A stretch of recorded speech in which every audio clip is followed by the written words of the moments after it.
Coming to you from the biggest little city, the guys, Zach, Trevor, and Chuck, lock in to bring you your weekly fix of beer reviews, killer sports takes, sidebars, and all the fandom you can handle. Welcome to Balls&Brews. Cheers, boys. Cheers. Cheers, everybody. Look how dark this sumbitch This is. is gonna. No welcome head. to 143. No head. Yeah. I should have poured that hard. Well, it's good. It's thick, but it's good. Okay. Wow. No, yeah. Prairie Artisan Ales, Little Dunk, stout with creme, filled cookies, vanilla, and cocoa nibs. Yeah. For a 9.5, it borders on a pastry stout. Correct. It definitely has that extra sweetness to keep it from having that. Like, it's got good body, no head, obviously, so it's not frothy at all. But it's like It's thick. it's kind of like close to like melted chocolate. Like that's, and then it gives you that stout on the back end. Nom, nom, nom, nom, nom. Okay, so these homeboys are out of McAllister, Oklahoma. So shout out to them because you can get Prairie Artisan Ales just about anywhere. They're in a lot of different places right now. Yeah, and that is definitely like more of a pastry style. It's very sweet. Yes. I was a bit hesitant because of the 9.5, but it is easy to drink. The flavor is there. It's so sweet. It's like you don't want to drink probably more than one of those. I would be able to drink probably two of these. I don't I'm gonna chew through this one pretty quick. I think I'm pretty thirsty if I'm being honest. But All right. Anything new you guys been drinking and eating? I went to Bristlecone yesterday. They took over the Imbibe. Bristlecone. They took over Imbibe on second. Okay. And they're actually, I just read up on this. I'd shout out to them. I didn't know that. What I'm about to tell you is they're actually two brewers from Alibi who are a Tahoe Brewing, right? So they came down. Yeah, they came down here and they took over that spot and they make very, very good German leaning like lagers and pilsners. It's very light drinking beer is most of their menu. And then they have some IPAs. And what's dope is they actually have some leftover fucking Imbibe beer. Like they still have the recipes, so they make one beer of theirs like every month. It's pretty fucking great. That's nice. I got to have one of their classic cherry Berliner Weisses, so they're sour, and it just like so good, so good. It hit the spot so hard. All right. And then a homemade michelada. Michelada. With their Mexican lager. And then he mixed it. Oh, it was beautiful, dude. He took his time. He iced it. He put all the peppers in it and mixed it up and then hit it with a lime. Wonderful. Sounds nice. Tip top there, Bristlecone. Go and drop in. Bristlecone, right on second. They're just up the street. They're not far at all. So that was really good. Just did that yesterday. And then actually Wednesday, went to the ballpark. My dad had tickets and was like, hey, nice. Yeah, it was great. We got beat. We kind of fell flat in the game. We started out real hot, and then we went cold the last 4 innings. But a night at the ball, it was beautiful. Once the sun went down, it was gorgeous. But I had a death by blueberries. Oh, how was that? Heffy. We've had that. It was very. Have we had that? I think we talked about it, but I don't know if we've had it. I don't think we've had Okay. it. Well, definitely not. I mean, on the it pod. very much was blueberry pie in a cup. Like Really? Yeah. And it was tasty, and but the wheat was almost like non-existent. It felt like almost a fruited beer. Because then my dad got a Drake's straight up Heffy, and we traded sips, and I had a sip of that, and I was like, see, it's missing that backbone, that little bit of Heffy on the back end and it just kind of read more like an ale. I like the Drake's Heffy that's out there. Oh, it's very good. But yeah, exactly. We went to the bullpen bar out in the corner. Oh, dude, there's nothing like a night at the ballpark, man. Whether the game's good or not, just seeing people and hanging out and stretching the legs and being out in nature. You're kind of out in nature, like, you know. It is. It's open air. Sure, you're outside. You are. You sure are. Nature. Oh, got some goobers. Can't live without the fucking peanuts, dude. That is that's a staple at the ballpark. I like seeds more if I could get the seeds. Really? Yeah, I'd rather spit seeds than have peanuts. I can understand because it's a lot less taxing as well because you can just have the seeds already in your mouth. You preload and then you just go from there. But I think you have to sneak them in. Because they don't sell them? Seeds, That's lame. You should. Really? That's crazy. Yeah. I think it's because they probably don't want to pick up people's... Well, that's what they do with peanuts. That's what they do with peanut shells. The peanuts... Sweep up a lot easier. That is true. They're not actually bigger. They're not actually in your mouth.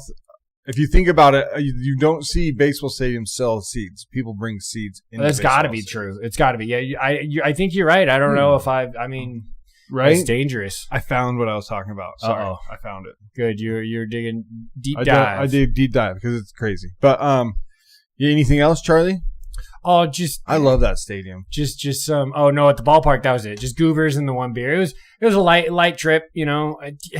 Place is great. Everything is overpriced in that fucking building, though. So, like, we ate here. It is. We ate here, though. I actually made some really nice burgers that my dad came over, and we ate beforehand. So, but that was just home cooking. I try to do that, 3 to 5 times a week. Doesn't always work. Sometimes I just trail into Midtown and go get slices of pizza and shit. You, Mike? On Thursday, went to Cluckers. Yes. Review? It's not bad. Good chicken. Cluckers? It's right by Dreamer's Coffee on right off Virginia by there's that is it a whiskey or tequila bar? Yeah. So it's still Midtown. Before you get into downtown is kind of the area where Ace's Tattoo used to. Oh, okay. Mezcal. It's like just a little bit down the street from Mezcal. Got it. Yeah. Got it. Yeah. So yeah, check that out. Had a couple beers there. They got a Dirty Wookie on tap. How was the bird? The bird was good. Good bird. That's what matters, dude. I think they're part of, is it Brothers? Oh. They're connected to some other barbecue place in town. I haven't had Brothers in fucking ages because all I really want to go there and get is the brisket. And if you don't hit it within the first couple hours, it's gone. Yeah. And I respect that. That means it's daily and fresh, right? But that's what everybody's after. So unless you got a day off or you're cruising over there early. Yeah. So caught the hockey game there. And then last night went to the Fox. Just had some beers and a burger. Had that 3 alarm burger. It was the first time I tried that. Okay. It was actually good. I hadn't had a burger there in a while. Dude, they cooked it just right. Their guacamole bacon They had burger. a really nice spicy sauce to it. Yeah. It was good. Good job. Good shit. What about you, Z? No, nothing new really. No, you just been at home? I went to Old Southwest on Thursday and Kiel on Thursday. Had the regulars? Yeah, he had the regulars. The Blockbuster, the chicken sandwich, the chicken sandwich. It's very good. That chicken sandwich there is fantastic. That's what I had. That's what I had the time I was there. The hazy, the Lagunitas hazy Wonder Haze. That's all. That's what I get on solid. Tap. Okay. And then Kiel, just Guinness. So Guinness. Yeah. So that's it, really. But no. Most of the time eating at home this week, we had a couple. That's nice. We had a couple flag football games, but yeah, other than that, good week. Quick shout out to my wife. When we were at Cluckers, we were doing trivia, and the last question was a sports question, and it's just a picture of the eyes. Okay. Which baller is this? Damn, and she got it? And she got it. Who was it? It was Tebow. Ah, yeah. Tebow. She was able to recognize those eyes. Those Christian eyes. Got us a win. Do you want a Tebow? Hey, hell yeah. I mean, he was a funny case, dude. There were moments in the NFL where he played pretty well, dude. He never had an arm, but he knew football.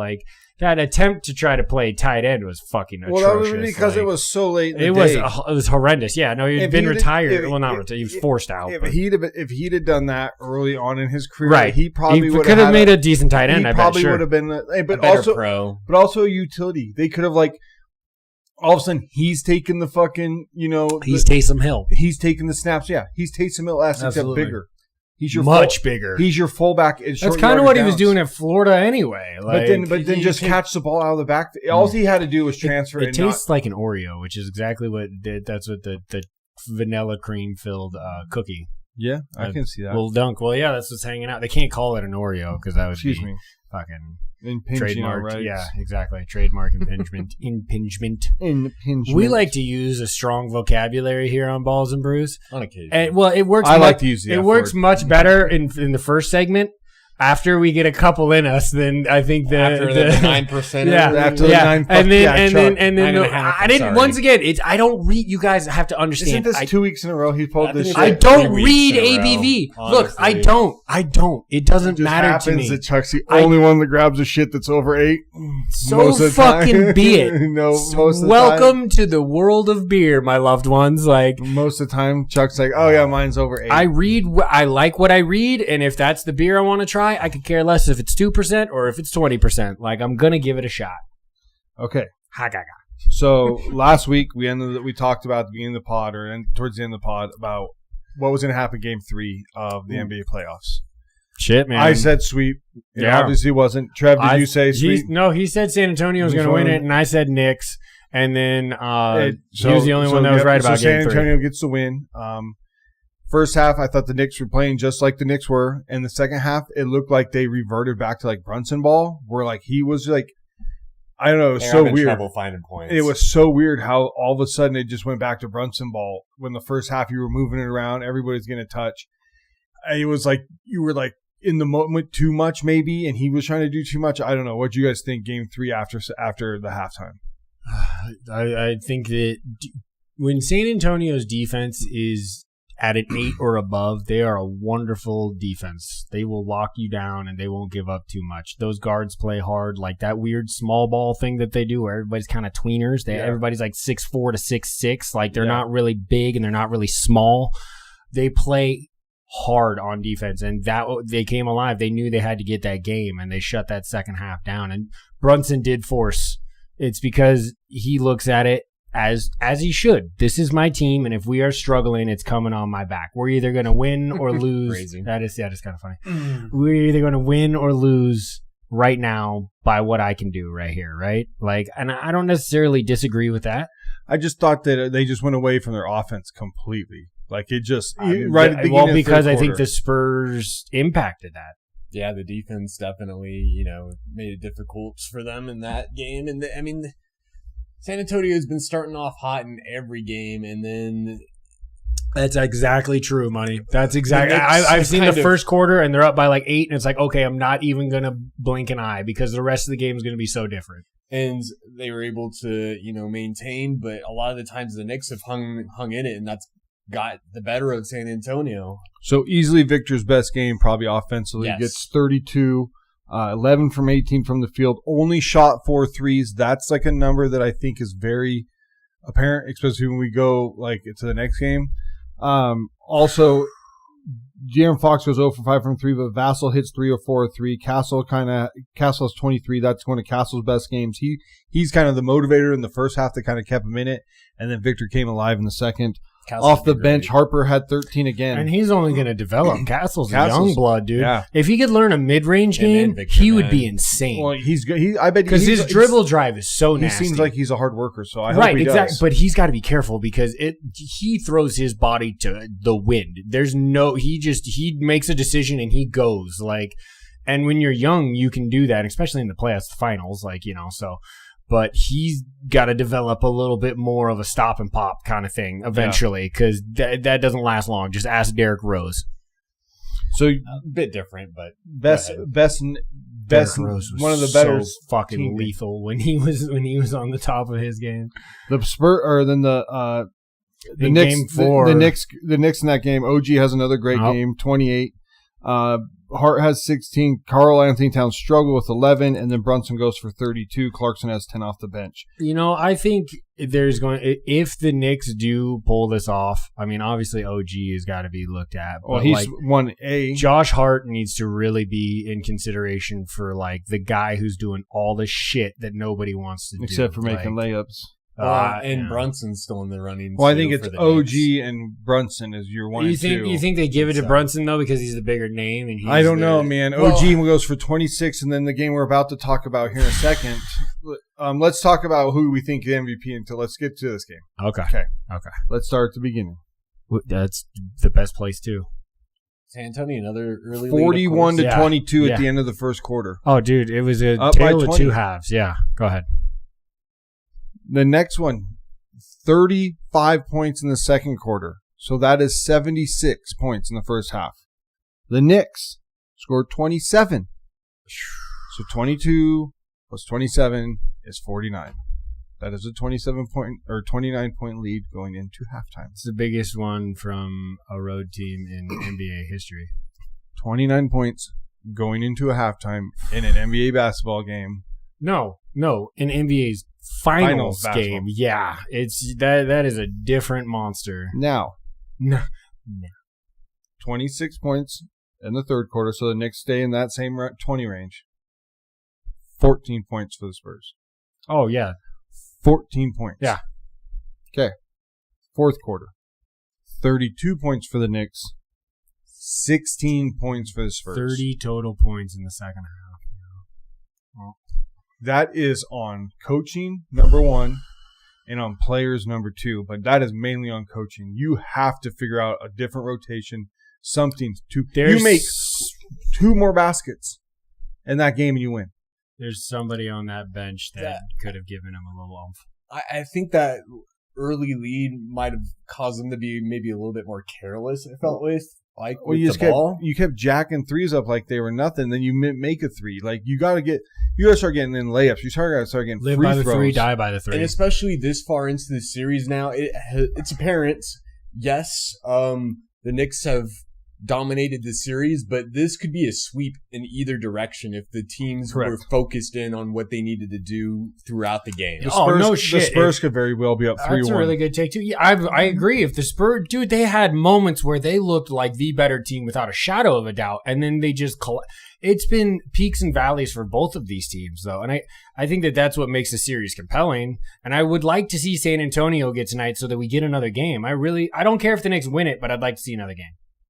I mean, everybody was on the Knicks after the first 2 victories, and they were thinking a sweep. Before in game 1. Sure, and I understand a lot of that. Yeah. But at the same time, like, I think there's an overreaction to what happened, too, as far as how close these games have been, and just the media just all being, it felt like a waterfall after those first 2 games. New York, baby. It's New York. Well, and it was in San Antonio. Right. It looked like it's never been done before. Didn't you come back from like 20 in that game too? I think like 16 or 17 in game 2. Yeah. Okay, let's get to the last play.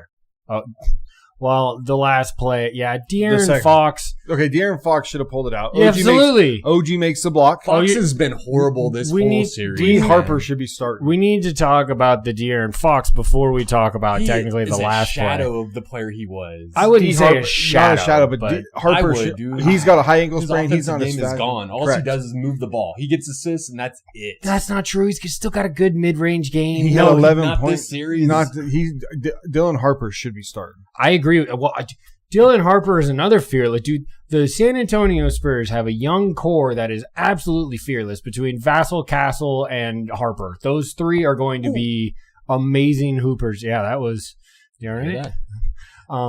for a good while to come. I agree, man. It's scary that's like your 4.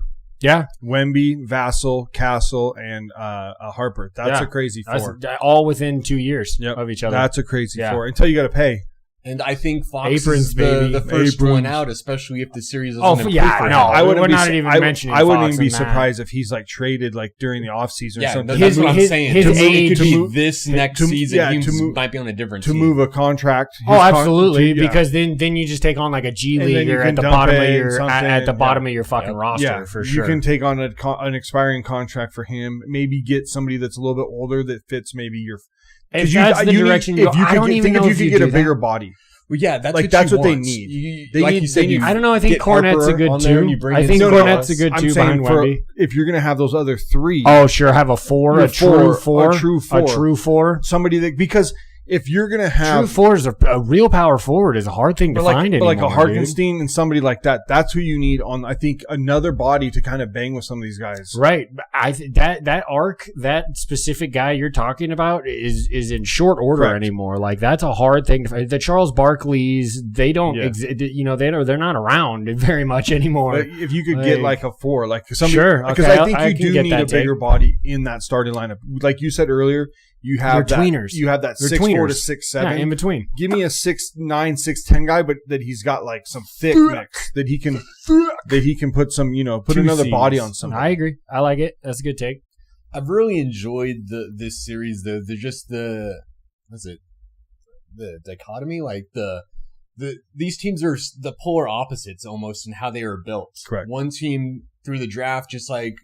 I mean, the Knicks traded everything. Yeah, there's not a first-round pick, I believe, that they've drafted on the starting roster, or even the roster, maybe. I'd have to think. I have to go back and look, but it is the complete opposite of one team doing it through the trades, another team doing it through the draft, and just it's really actually made for even I think some. Which is why basketball. New York needs to get this now. Yes, San Antonio is going to have a run. They're gonna their window is just opening. I mean, we said that about Oklahoma City. We've been saying that about San Antonio too since Victor got there. Victor Wembanyama. Wasn't OG hurt last year in the playoffs? Versus He was the hurt Pacers? like all last year, pretty much. Because he didn't play, right? I don't think so, but he was pretty much banged up the whole year. He is definitely after the game. So last play, he's got to throw in. Not last play. Brunson, First he gets the block. Yeah. The big block. On De'Aaron Fox. Take that ball out. Force the foul. Correct. They have to foul you. They have to stop the clock. I cannot believe you didn't try to or wait for the cavalry and start passing the ball around. For a guy who has played basketball probably since he could literally hold one, that's the only way you get to the NBA.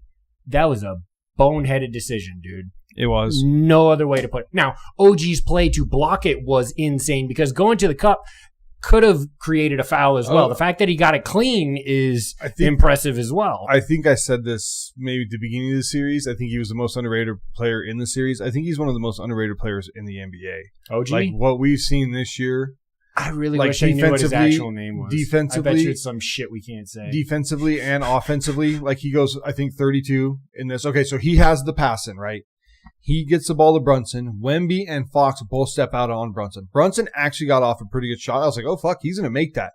Front iron. Bang. But OG, nobody blocks him out. He comes running in from the pass and has the perfect tip in. The fucking garden goes nuts, man. It was insane. One of the craziest plays. It was like the Derek Fisher catch and shoot against the Spurs, too. Like, it's one of those ones where you boom, boom. 0.4 of the second. And that's it's in, dude. I think he's got to be the favorite. Well, I think also defensively, he has been just a solid defensive player. And offensively, he was what? Like, let me look at his stats. Well, and also efficiency, he's been amazing. That's the thing about Brunson is like he's had to take like 30 shots to get 30 points, and that's never a good stat. Okay, OG was 10 for 15, 7 from 9 from 3-point line for 33 points. Get out of here! Don't touch me now, dude. Karl Anthony Towns went 13 and 10, but Towns gotten so much early foul trouble. He's been missing the last 2 games when he was very prevalent in the first 2 wins. That's what I thought that was going to be the biggest pendulum for this series was if Cat, because it's not that Mitchell is it Duncan or Mitchell Robinson? He's been playing like shit, right? And he's not a scorer anyway. Yeah, like he's only down by he's the cup. He's a lobber. Sure, he's a DeAndre Ayton. DeAndre Jordan. I'm sorry. He's a lobber. He can catch lobs, and he's a great rebounder. That's where you like him the most, and he's a good defender, but. Either way, if Cat has kind of disappeared. Brunson goes 44 minutes, 36 points. Yeah, but what was his stat line? 12 for 25. Yeah, see? I mean, that's under 50%, dude. 3 for 5 from 12 for 25 is not terrible, to be fair, actually. Still, he's the focus. Like, there's that talk about, like, when the Warriors won and Iggy was the MVP is Steph drew the attention. Iggy executed when he was supposed to. He got the points that were available. For sure. That were made available because absolutely, of Steph. because of 3 people guarding Steph Curry because he's running all over the fucking court. And that's kind of the debate on how you early choose your Steph MVP. Is exhausting to watch, man. Love it. I know. It is impressive. I also think that Mike Brown needs a fucking massive clap on the back. Yeah. He doesn't. He goes to Alvaro in the 4th quarter and doesn't go to Shambit or Bridges, who's been playing like shit since I hyped him after game 2. Playing like shit. Literally, Mikal Bridges in the last 2 games have been bad. He put up like 5 points and 3 points. Alvaro comes out and just Alvarado comes out and has a good thing. Mike Brown has been like, we were like, he's been the fucking. It's what makes the fucking difference. Most of us were on the fence of Mike Brown. We were all on the fence on Mike Brown. Sure. No, he's been ran out a few times. Like, it's not that he's like elite, but he's got the 1 ring as a head coach and 1 ring as an assistant. But this group, and it's also the assistants you accumulate too. Sure. But with this group, he's been able to be like the common. But like make the move, right? You don't just keep the same fucking dudes out there if it's not working. You fucking find the lineup that is going to generate, or the one guy and that gets you a spark Mitch Johnson or something. Didn't do in game 3. Right. Yeah. Game 4. They won game 3.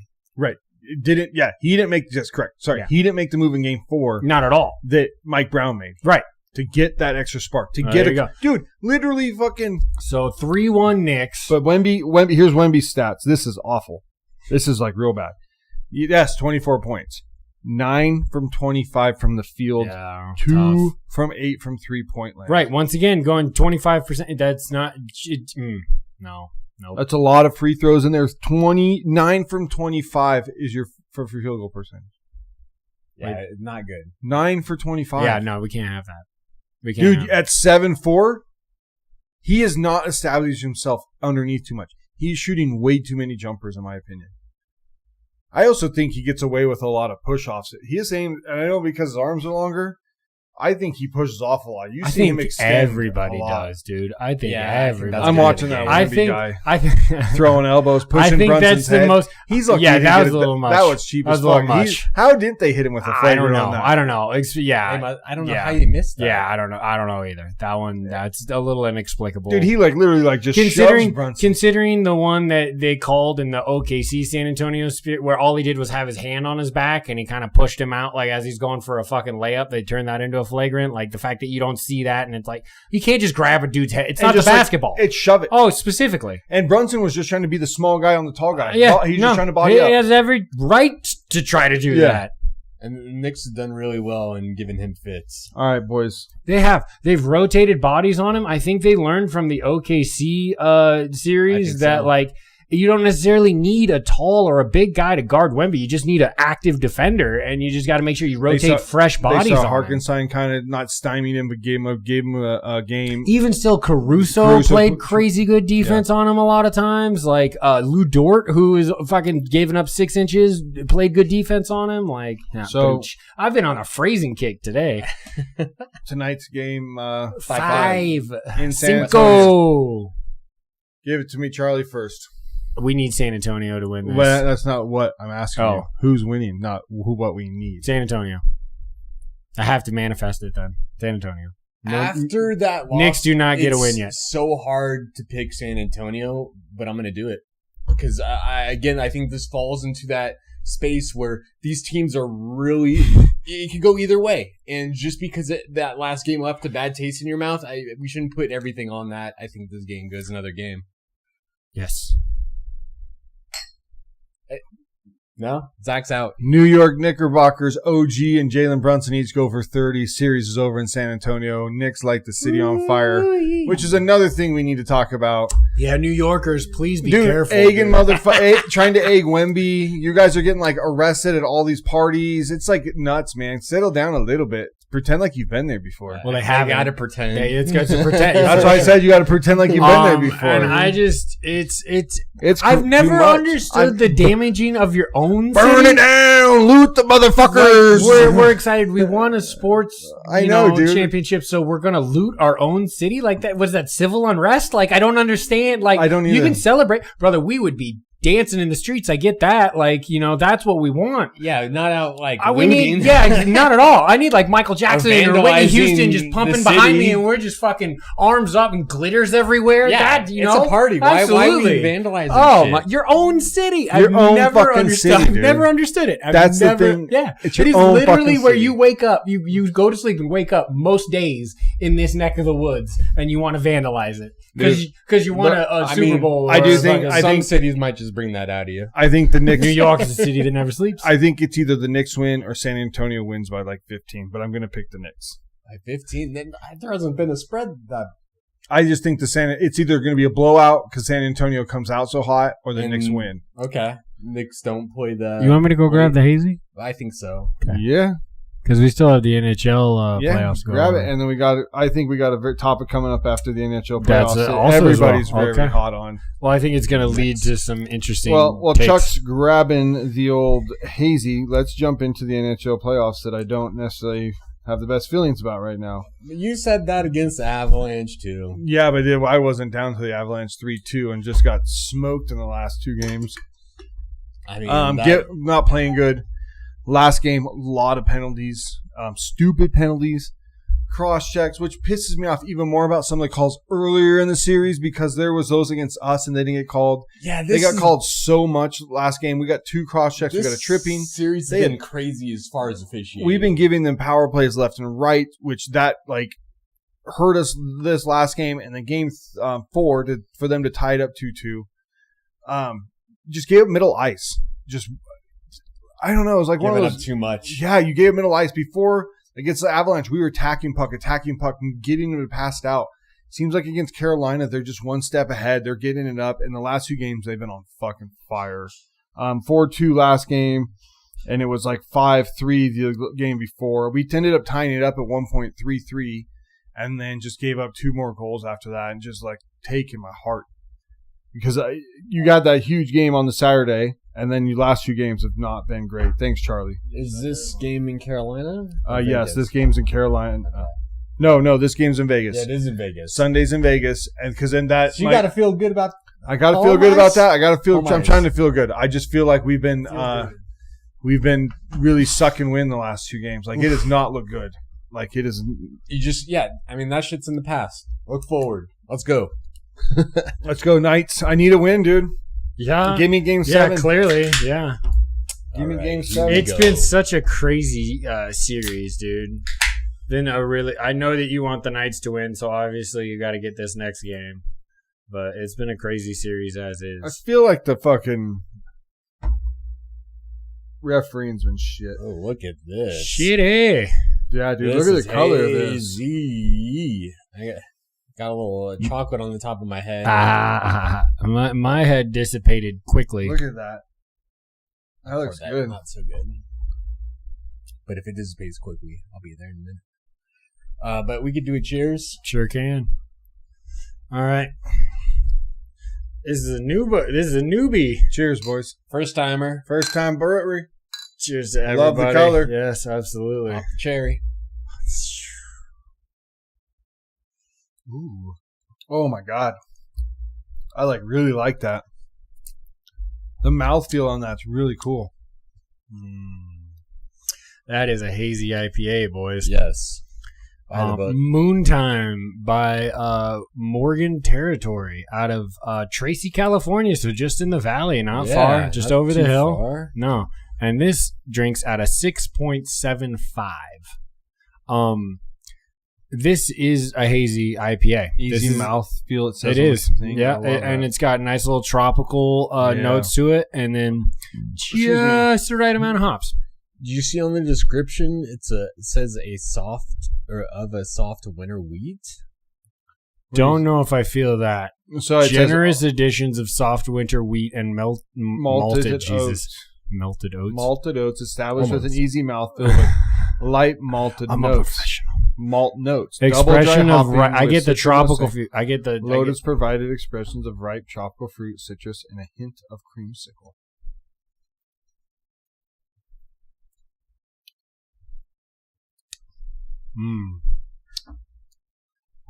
Yeah, I do really like that mouthfeel. I agree. The mouthfeel's awesome. Awesome. It's awesome. Good job, Morgan Territory. 1 for 1. Yeah, especially when you look at the bottom of it, dude. Ooh. You gonna overpour it like what happened last week? No, I didn't overpour it. Talk to your confidant right here. Fucking asshole, more dude. Beer and then just fucking fucking hoop, dude. Just whatever. It doesn't matter. It was close. There's no rules. It doesn't matter. That was Trev. Yes, last week. Oh, that's fucking hilarious. Yeah, I'm glad you boys have a good time. I had a good laugh. That's what we want out of you guys too. I hope that you guys have a great time when you listen to us. I had a good laugh on that one. That was hilarious. Dog shit. Come on. What else? Anything else on the NBA playoffs before we get to this other salty shit? NHL playoffs. Sorry, dude. I'm stressed. I got Toro and Mitch Marner. You gotta go. We gotta go. If you're gonna be a stud, you gotta go. Yeah. I think they get this game. I think they force a game 7. I absolutely do. Lights are the brightest, but you're at home. Exactly. You're home. Yeah. But you've been here before. The Knights have done this. Like it's not. It's a new team. I understand that. It's just the way coming back from. They've flubbed a couple of games. Coming back from 4-0. Getting you to go to overtime where you got the win, and then you get kind of smudged in the next game where you come back and then I don't know. But I think that proves that they can easily take the game. Yes. You know what I mean? All right. Right. I can't believe we're talking about this again. But I think this is probably going to be the hottest that this is going to go. I have a feeling that all three of us are going to be probably on the same page. I would imagine so. So Brendan Sorsby has been now given an injunction by a judge of Texas. Of course. And now he can play, and he's only got to sit out 2 games. That's it. I'm pretty sure that if he was a third-string quarterback, that this would already been over with. He'd already be out in the daily job sites they would doing have burned something. Him long ago. He'd be finding a new profession. There are other, I don't have the names of other athletes, but we've gone over this so many times in other common sense segments of basketball players or whoever betting on games here and there, and they're out, they're gone.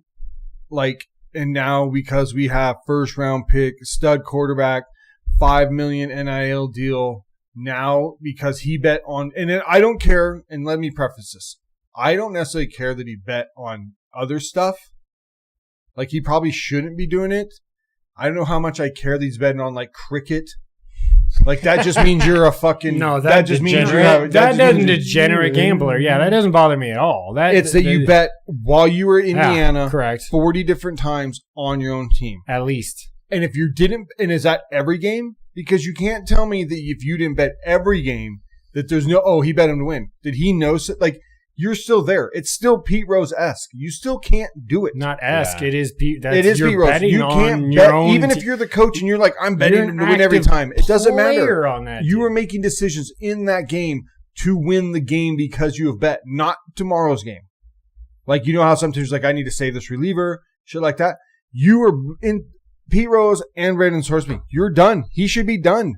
This is fucking ridiculous. Trev, go for it. You got your hand up. This cements the death of the NCAA. They have no power. There's nothing. Just a judge. They might as well just disappear because it's come down to now the conferences, the SEC, the Big Ten. They're going to boycott scheduling. Their commissioners might be swinging bigger. Yes, no, this is what needs to be done because they have the power right now. They sure do. And Texas is so short-sighted in just trying to push this through for the money that they're paying him for the team that they might have. I have a quote before Chuck goes.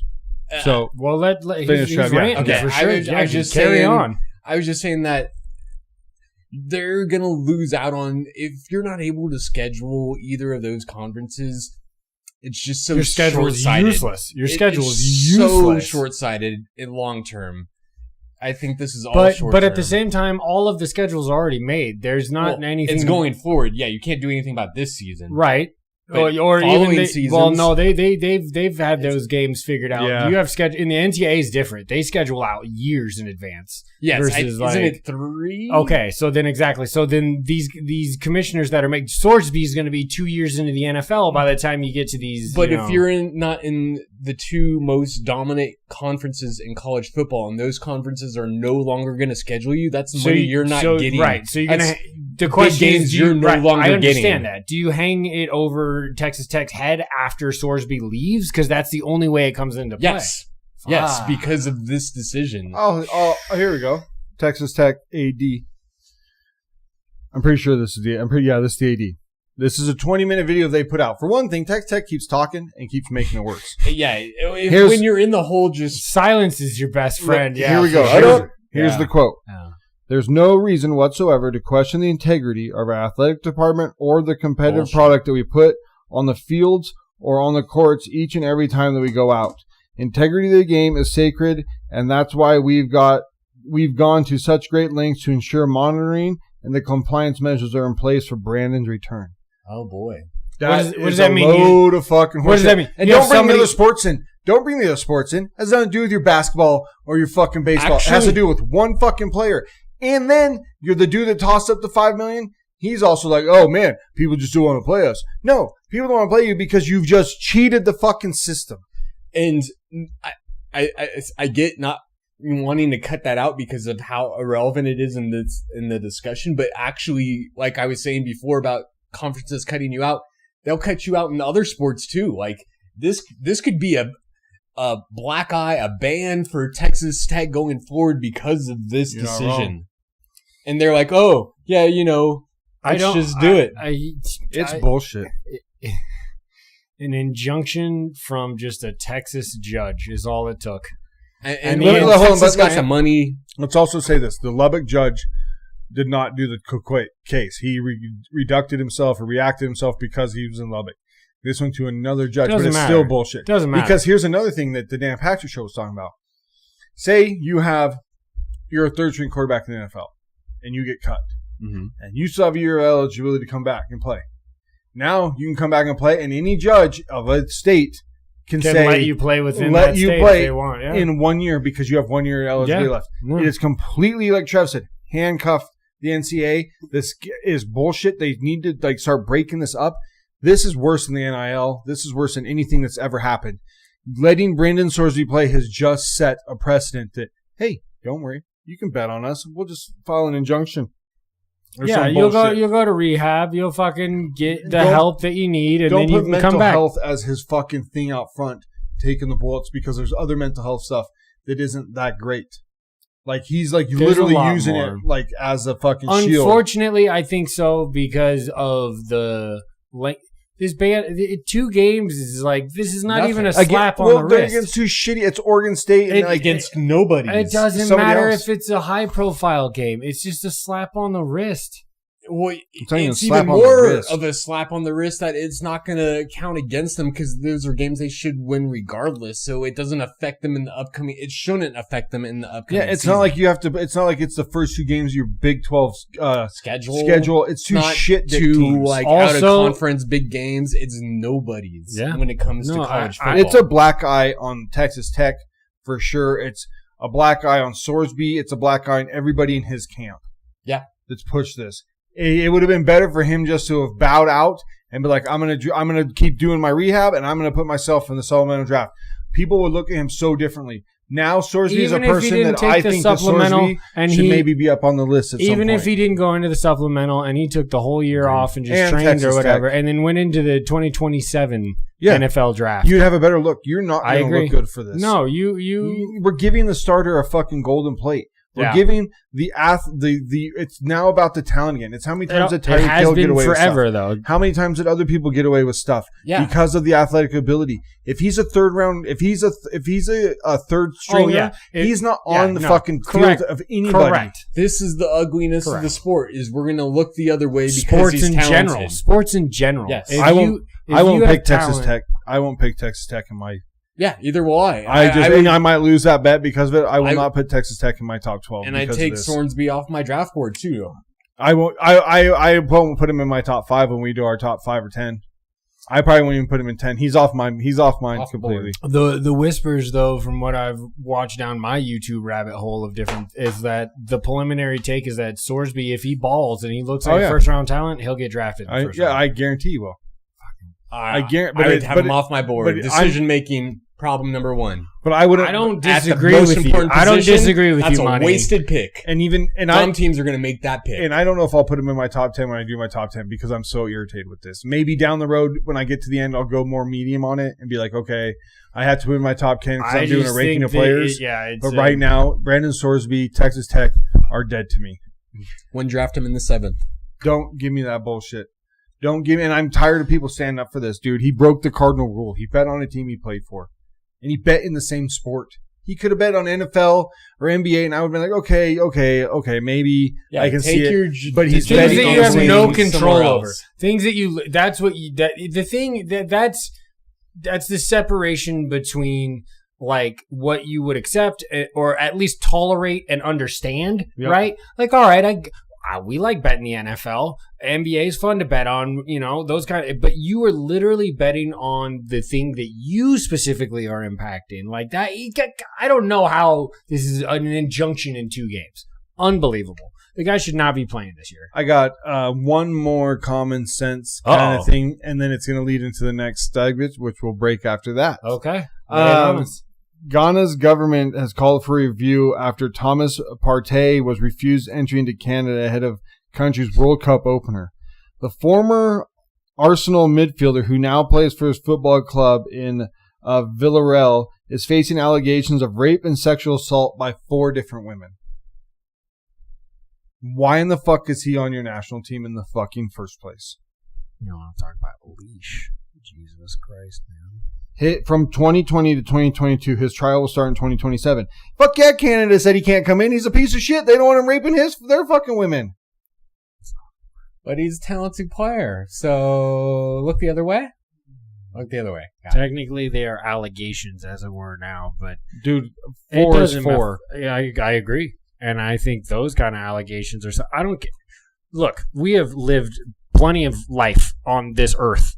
How many allegations against you in any direction have you had? 0. 1. 0 for being hella cool. I was wondering where that was going to go. Yeah. Come on, T. Don't leave him hanging now. It ain't that hard. It ain't that hard to move through life. It's not that hard to move through life and not get shit like that. Please, that's what I'm saying. To get that shit put on your head, generally where there's smoke, there's fire. Yeah, if you're a piece of shit once, there's a good chance you're more than a piece of shit once. Maybe 2 times, maybe 3 times, maybe 4 times, maybe 5. Not 3, not 4, not 5.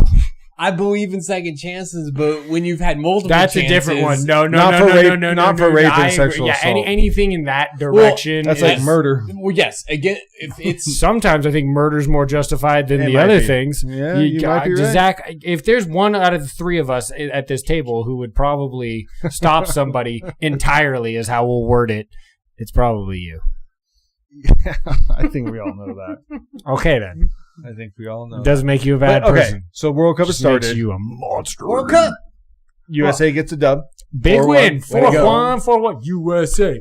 USA. I won't pay attention to this. I'll pay attention if USA wins, but I probably won't watch. As we can, dude, we got to keep going. You got to get it out of group stages and into the everybody knockout says round. We should be in the quarterfinals at least. Whatever. Who knows? I mean, I'm not someone that keeps up with soccer, but I mean, I pay attention to the reporting. If we get into the thick of the things, I will be watching it for sure. I think this is a year that we could be that kind of team. I know, dude. We weren't supposed to beat Paraguay, and the fact that we beat them 4-1. No, we were supposed to beat. I don't know if we weren't supposed to beat them. We were supposed to beat them. We were supposed to beat them 1-0.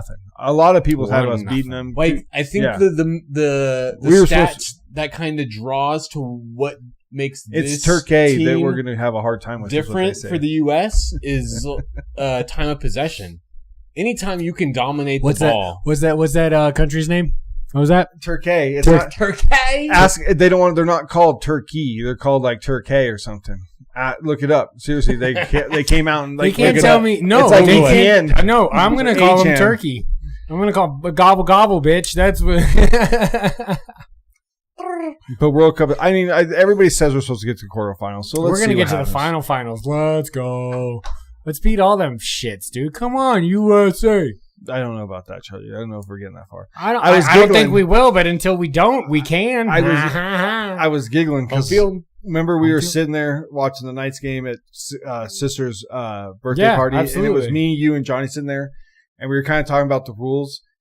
And somebody we were like, well, what technically is this? And this Josh goes, I know, because just like soccer when they do this, and then Josh walked away, and me, you, and Johnny looked at each other like, yeah, just like soccer, because we know what the fuck those rules are. We all started laughing. It means literally 0. Yeah, unfortunately, I don't know the rules of soccer. I know more rules than hockey because I've watched a lot more of it. But we all started laughing and shit. It was giggling. We were giggling. That's what I was giggling about. That's funny. Yeah, I don't know. I don't have a dog. I mean, I have World Cup. I have USA a dog in the fight, but I don't England or who cares? Who else going to win? I don't know. They don't come over to our soil and ever win. It's been a tradition of ours since 1776. Oh, dude, we're going to lose in the quarterfinals probably. We might get to. I don't know if we get past the quarters. Okay. But second segment, we got NFL stuff. We're going to do some little news before the preseason. Another contract was signed. So we'll see you then. We're going to come back with these hazies. Maybe. We might finish them and break. Welcome back to Balls and Brews. Cheers, boys. Welcome back. Let's go. Dude. Still working on that hazy. It's nice. Very nice. It's nice. Mm-hmm. It's what I want in a hazy. Yeah. No, it's absolutely what I want in a hazy. Yeah, that is by the book. It's got hops, it's got tropical, it's got good mouthfeel, and it doesn't linger. The thing about the hazy, when it does it right, it doesn't have that aggressive after the way that IPAs do. I understand. I'm wiping my chest of it. Done. Just clean sweep. Like the Queen Sweep 5000 that Fred and George have in Harry Potter. Boom! Oh, zing! I still working my way through the Goblet of Fire. Me and Grayson finished book 1 in our long drives we've had lately. You went back to Harry Potter again? Yeah, he's back in it too. Love that. He wanted to go again, so we're at book 2 now. Okay. So anytime we have distance to go, if Angelique's not in the car, that's what's on. Wait, she's not for it? Fuck no, she's not. Come on. You guys know her. She's not listening to that shit. Yeah. All right. The contract we talked about, which I think is really big, it's a coach's contract. Sean Payton has signed with the Broncos through 2030. What he's done with that team after dumping Russell Wilson and eating $56 million in cap hit is insane. No, it was more than that. It was 80. It was 80. Yeah. But yeah, Tua, the Miami Dolphins rewrote it with Tua this year, but it was 84 million, 81 or 8. I think it was 81. I think it was $81 million. I thought it was 56. I thought Tua was 81. No, Tua's 90.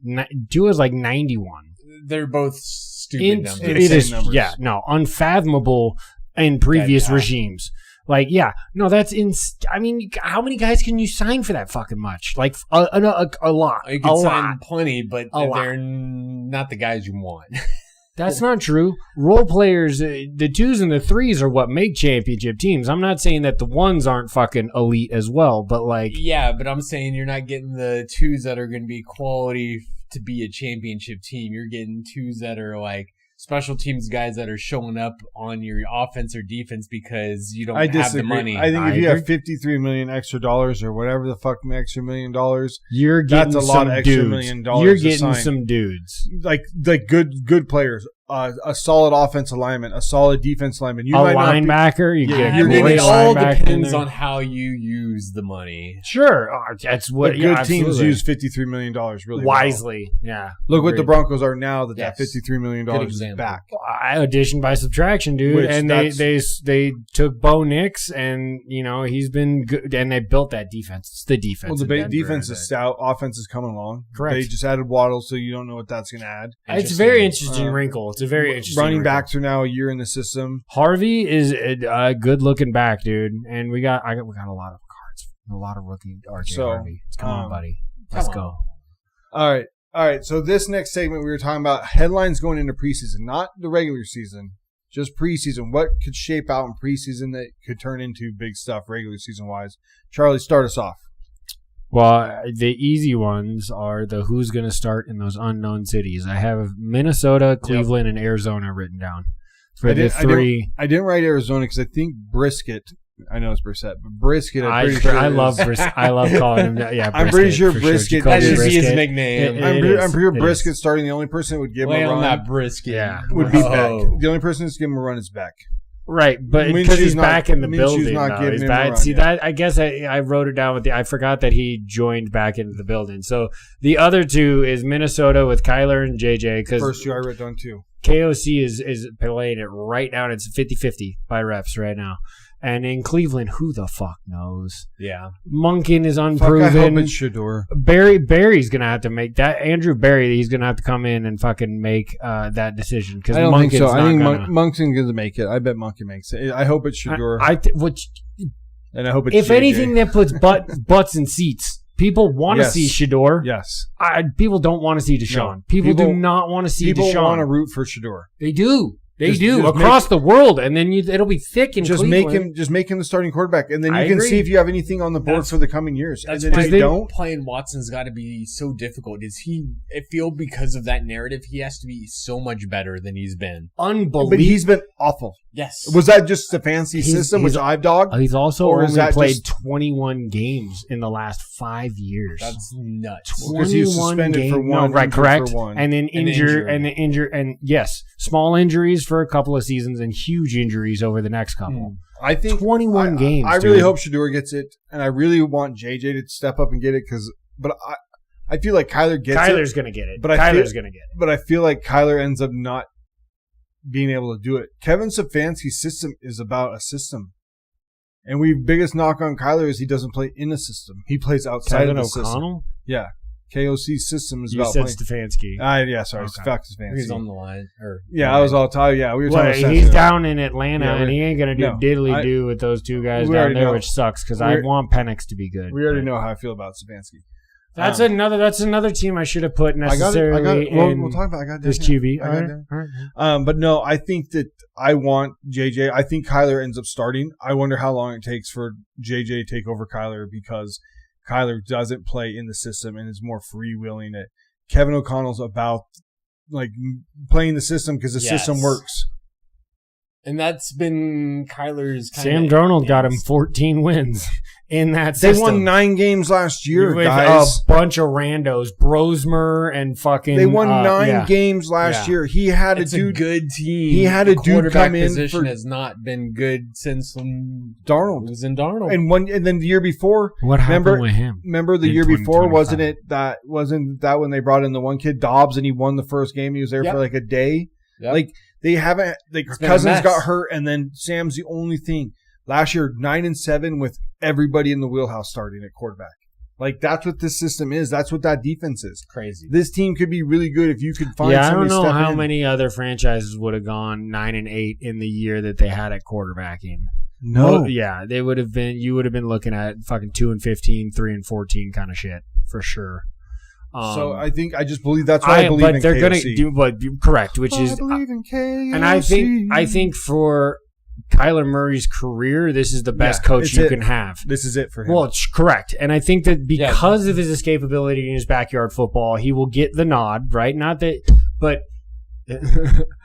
If they continue, if they start losing games and shit, then JJ is right there, right?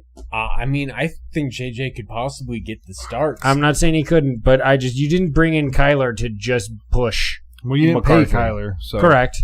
That's true. He got cut by. That's another fucking swallow. The fucking Cardinals went out and gave him 4 or 5 years, and we all were kind of like, ooh.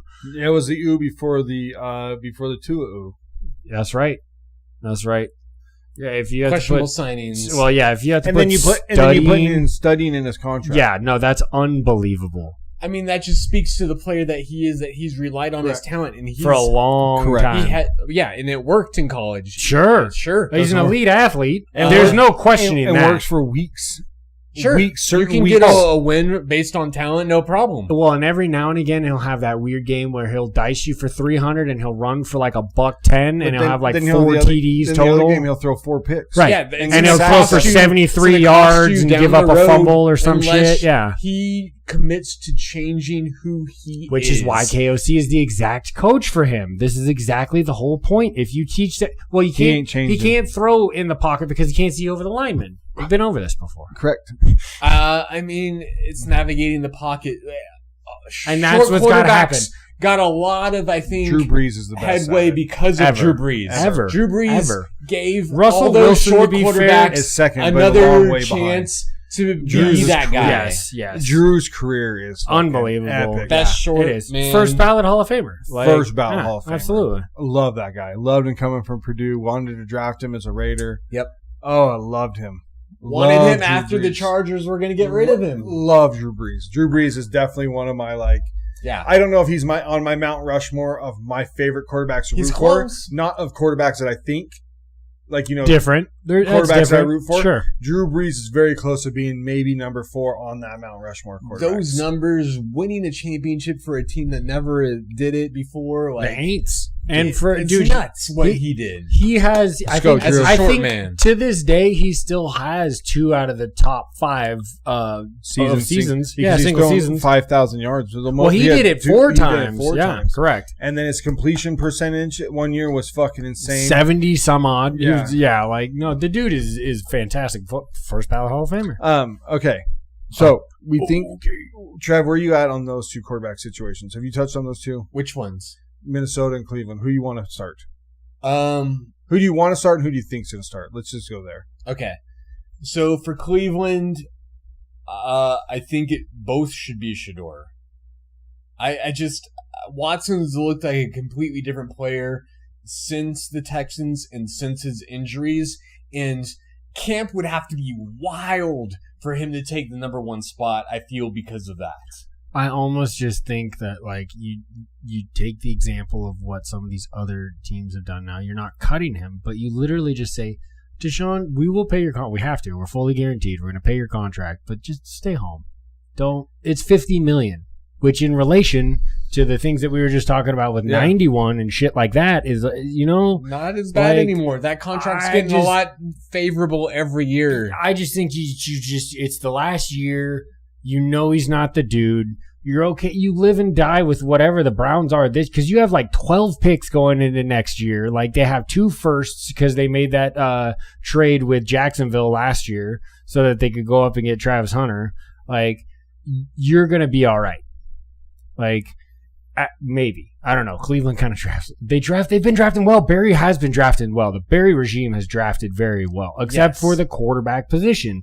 But this upcoming class is juiced. And we said that about 2026 and 2025. Year, I understand. 85. Russell Wilson was 85. Russell, 85 what? Oh, that's insane. 85 million. Okay, exactly. I knew it was in the 80s. I knew it was in the 80s. Yeah. Okay. And then Minnesota was the other one? Yeah. Yeah, Kyler JJ. So JJ was the guy you brought in, this regime brought in to be the guy. You're not paying him yet. He's had injuries that have caused setbacks. I think they want him to be the guy, but I think because of the contract that you gave Kyler Murray, and he is in that position where he's either going to do or die at that position this year, I think it's a camp battle. I think it should be 50%. You let the better guy win the job, and you go from there. I hope it's Shador. Think it's going to be Watson. Hope it's JJ. Think it's going to be Kyler. I think I'm wrong on both. What's your storyline or the question that you would like to ask? Next one. Steelers, Ravens, new coaches. Each have the most expensive defenses going in. Like 2 new coaches coming into a division that's very crazy.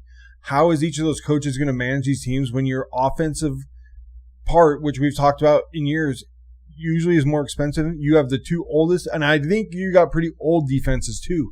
If those break down, where are we looking at those teams finishing? Like, I think preseason for them is very nuts on 2 new coaching staffs and old and expensive defense.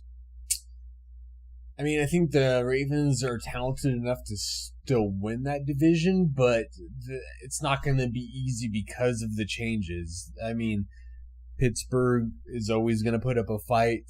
Cincinnati should be better, but that defense is so far from what they need to be. It's always like, I don't know if I can really trust that. It's always on Joe's shoulders. And the Browns still, without figuring out the quarterback position, they're in last. Doesn't matter.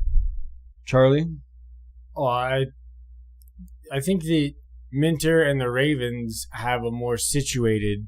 I'm curious to see what happens. I'm glad that you brought up the Steelers because I'm curious to see what McCarthy and Rodgers are able to do. That's what I was hoping somebody would bring up. I think that if it works, it works, right? It's his last year, though. Right, correct. But I think that Minter's coming in with the knowledge of what he needs on the defensive side of the ball. And Lamar Jackson, if Derrick Henry is regular Derrick Henry, that offense will still funnel forward. And I think that the Ravens have a better roster overall, and they'll be more okay. I think that it was the right time to make the move and shake it up a little bit. And as far as the Steelers, that they're more of a wild card to me there. And Aaron at 42, 43, like I feel that defense is getting a little older too, if not old by now. I feel that whole division is a bit of a wild card. Like there's still a lot of good players and good talent and plays to be made there, but I don't know how far I could see any of those teams going. The problem is 2 of the top teams have 2 quarterbacks that get injured a lot. Yeah, if either of those quarterbacks play a full season, if Joe Burrow plays 17 games, or even if Lamar plays 17 games healthy. Last year, very different. Two-time MVP. But last year he played more games, Okay. But he was hurt for the last 5 of them. Like, he was a shell of himself. No, I agree. In the last 5. He came back too quick, and it was not. That's a great way to So it's not that he played games last year. He played so many healthy games. I'm talking about if either of those 2 quarterbacks can play 15 to 17 games healthy, they should easily be on top of that division. If they don't, that division is up in, like, shambles. Think if Rodgers can play 17 mediocre games, he could have them at first again if you have a Lamar hurt for 5 weeks or a Joe hurt for 4 weeks. I mean, if you have a Lamar or Aaron Rodgers hurt for the majority, if they all get hurt, then there's a chance, Cleveland. If Aaron gets hurt, that Steelers team could be real bad. Yeah, I know. Well, I'm interested to Will see Howard, the backup, dude. though. Come on, brother. You're rebuilding Howard. Howard. You're rebuilding him, and I appreciate that. I still can't believe that you had the Penn State coach that came out.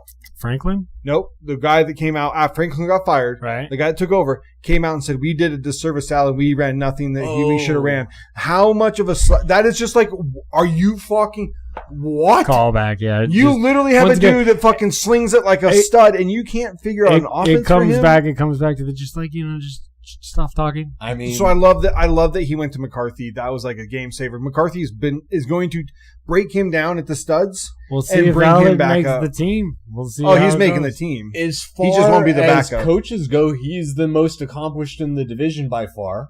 By far. Yeah. Zach Taylor would be too, I guess. He made a Super Bowl, not as and an AFC championship game. Sure. Even though we all had him on our fucking watch to get list.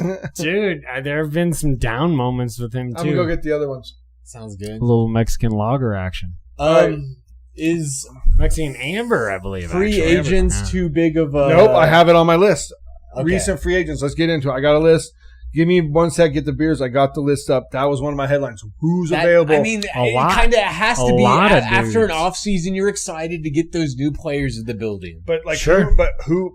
I'm talking about free agents that are still free. That are still free. Are still free. Yeah, that they're FAs. Yeah, it's not that they're on a team because. Yeah. Every year there's guys that are signed from free agency at this point. It's the ones that it's like you make that weird move right before preseason week 2. You capture a fucking free agent guy that's still out there. Who's out there to kind of fill in? Absolutely. Give me a second. Because there's a lot of receivers that are out there still that have names.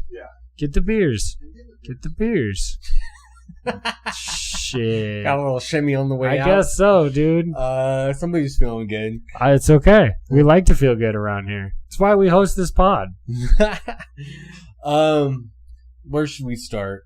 Is there a position? With free agency? Okay, so honestly, I think the biggest guys that are left out there, Odell Beckham, for fuck's sake, signed before guys like Debo, who were active last year. Still on the list. Huh?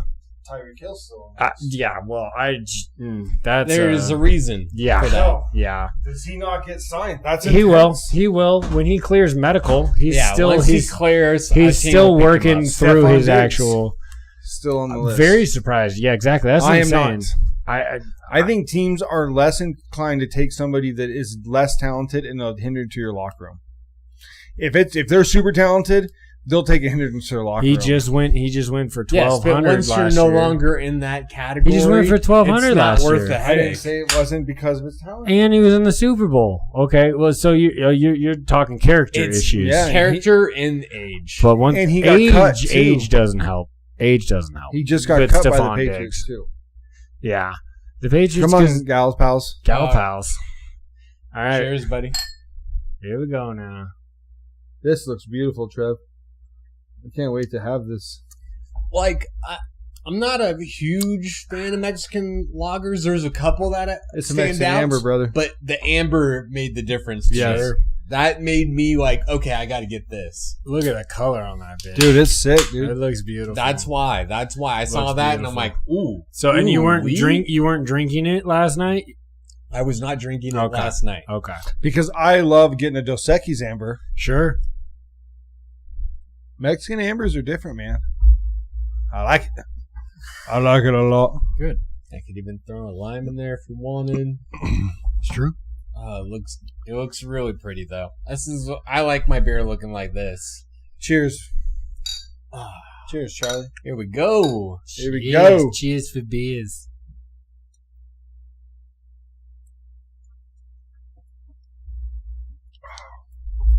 Hell yeah. That's easy drinking. It's the right kind of crisp. Yeah. Did you not pour that very high, or you just take a big old first slug? You just took a big old first slug? Okay. Me and Trev we're both finished. What are you? Oh, I still got okay, fine. It would spill over his glass. Yeah, don't you touch my shit. Don't you touch my shit. I mean, maybe never take a bigger again. drink. Never again. You don't tell me how I need to drink. I don't understand this. Look, man, equal opportunity pod drinking beer. Don't know. Fuck you, because I can also chug this whole beer right now. But you're not. Well, correct. Hilarious. I don't want to waste it. All right, another person available. Still the other Bosa brother. Lots of rumors where he's going to go. I don't think my team is going to sign him, even though that's a rumor. At this point, I think he's more just a pass rusher. You bring him in on the third down, the obvious passing downs. You rotate him in and out. He's not playing every snap. Sure, right. No, which is never a bad rule. Gives you a veteran presence in the locker room. It's great for the right price. Can I get 6 sacks out of him? Right? Maybe. That would be wonderful. Maybe. 6, 7 sacks. But the pressure the rate. potential is definitely there. Joey Bosa is still a fucking professional NFL. I wouldn't say elite anymore, but he still knows the game. He's got a lot of snaps under his belt. He's going to beat a motherfucker off the line. If he's your spell defensive end, if he's your third, if he's 3 or 4, then you're all right. So he is 31. Who else is 31? Son Reddick. That's a Reddick had a very down year in Tampa last year. Yeah. Very down year. Right, because he's been signing 1-year deals for the last 3 or 4 years, right? Is he on the out? So you have Joey ahead of him, right? But Hassan Reddick, another guy, can you bring him in for spell times to just put pressure percentage up and maybe get those 5 sacks, right? Like an extra couple sacks for your team. I think they're in a similar range where if the price is right, you bring them in. But if they want more than probably what a lot of teams would be willing to pay him, then have a hard time. An older defensive end that I would actually probably look into before both of them. Cameron Jordan, age 37, still had 10.5 sacks last year, fellas. I agree. That's my pick of the top defensive ends. If I was to bring in anybody, that would be for the name. 1 year. Give me Cameron Jordan. If he's even 38, he's still 7 years older. He had way more presence last year. Agreed. It doesn't have that injury history or worry that that Bosa or Bosa's always hurt. Reddick just didn't seem like he kind of just disappeared. So is he that worries me more? Yeah, agreed. Okay. I guess because if you're injured and still getting me something, Cameron Jordan, Bosa, Reddick in that order. I would agree with that take. Receiver wise, if I would have told you it was Stephon Diggs, Deebo Samuel, and Tyreek Hill. Well, Tyreek Hill doesn't make my list, but if he's on your guys, that's fine. No, he's a huge name. It's just that he's not healthy. I'm very surprised Deebo hasn't found a roster, though. I mean, he had it wasn't great last season. No, that whole team wasn't great last season. He's been on a turn. Okay. One of the offensive linemen on this old guy, Kevin Zettler, 736. He's probably going to be waiting to see if somebody gets hurt on an offensive line, I'm guessing. After that, or maybe they have some legal trouble. I don't think he does.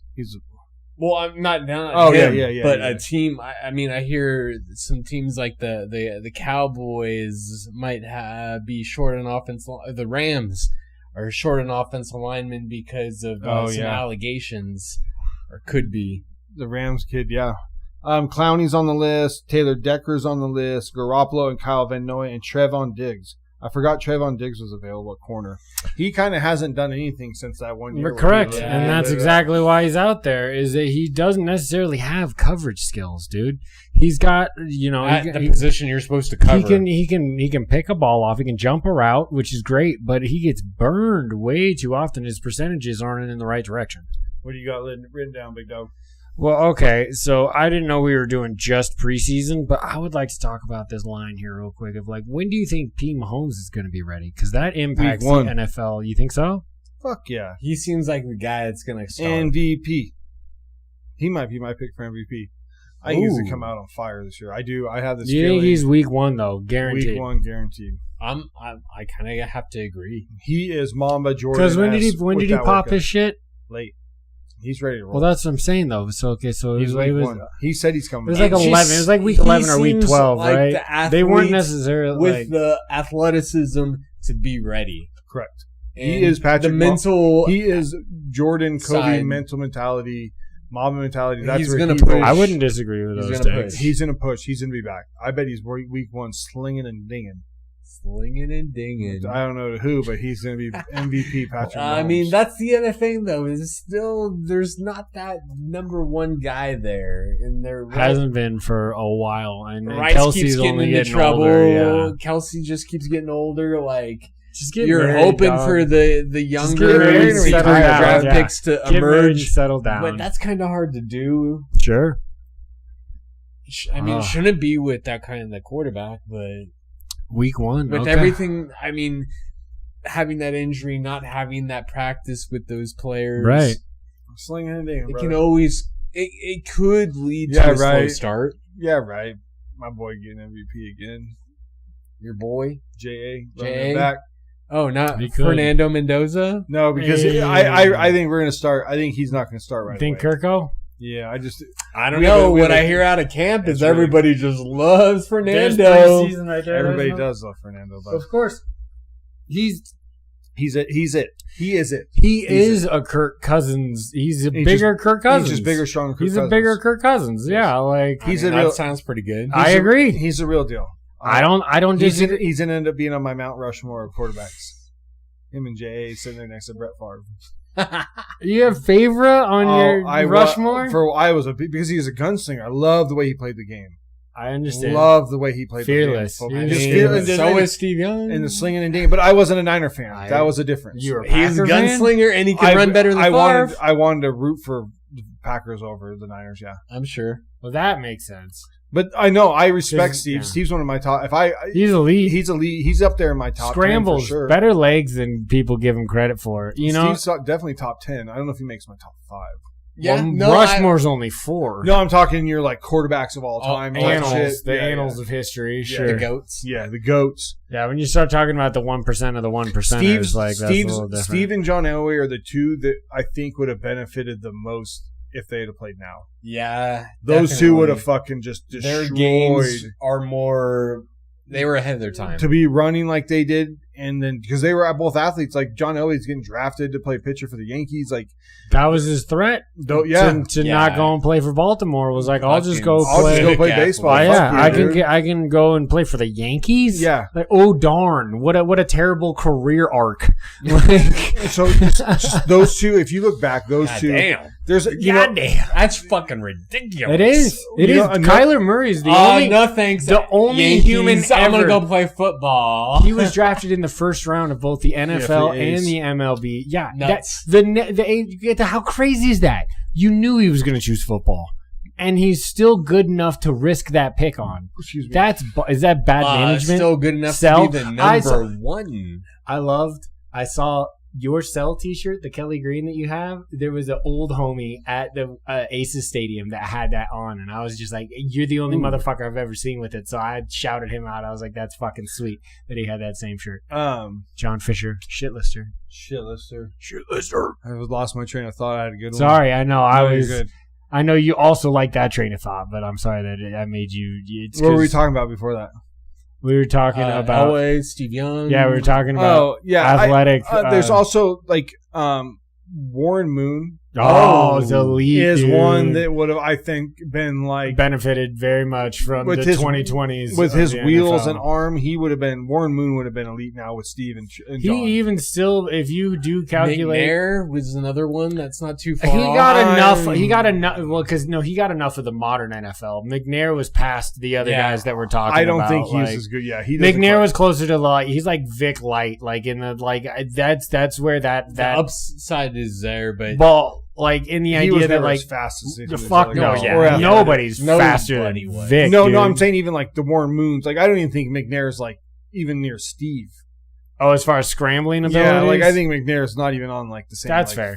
Although there are a couple of he made some pretty crazy scrambles, dude. I've seen some good highlights. I just don't not Steve and not Warren and not fucking Elway. Dude, those guys were different level. Yeah. Slightly next level. Warren Moon never got that ring, though. The other two guys did.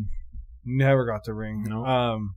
There's another Vikings quarterback that I can't think of. Not Culpepper. No. Who was before Culpepper? Was it Moon? Who's the quarterback that was slinging to Randy and... was it Favre? No. That's after. He had his one. Who was slinging to Randy Moss and Chris Carter before? That was... Oh, God. Who... Before Culpepper? Yeah. A big, tall fella. That wasn't Moon, right? It was... I cannot remember. Oh, that's trivia. Yeah, I'm not sure. We should know. We should know. We should know. All right. Another thing I had on my list was Penix's health. Sure. It's huge for the Vikings because I think that... Penix or not for the Falcons. I think that... I don't love the Savansky offense anyways, and I think he's in hinder Penix, but I think Penix gives them the most chances to win by getting the ball downfield in that offense with Pitts in London. Yeah. No, definitely. I mean, if your boy Stefanski can... yo boy, I don't like him. Yo boy, like, if he can orchestrate that with some health on that side of the ball, dude, it could be something. So who did he win Coach of the Year with then? Browns. No, I know, right, but I mean the quarterback. Who was the quarterbacks? It was Mayfield. It was Flacco at one point, and Mayfield at one point when they came back from bad seasons. Yeah. They had bad seasons. But he's never pushed the ball downfield. Flacco's the only one, and it's because he was kind of ab-living.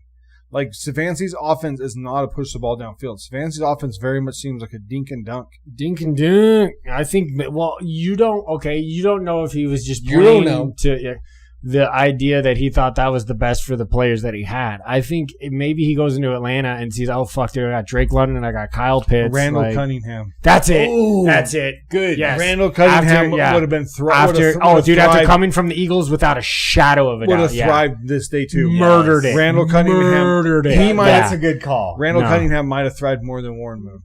Yeah, absolutely. Randall Cunningham would have been yes, at this because his tackle breakability is unmatched, and Randall Cunningham would have been at least towards Warren Moon, and even I would honestly say John Elway. Like, it was a 1998 season. He played 14 games. Brad Johnson played 2. That was a game.